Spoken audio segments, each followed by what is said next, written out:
There's so many ways that you can expand your creative and math skills without even really realizing that you're doing it. Like for me, I'm a big board game fan, and I realized that there's so many games that involve math and learning how to solve problems.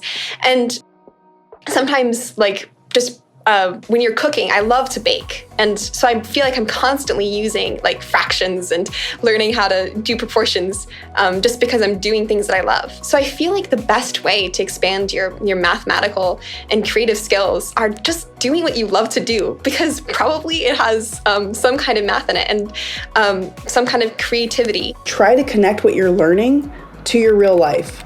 It's really easy to be in the classroom and think that it's siloed and it's orthogonal from the world around you.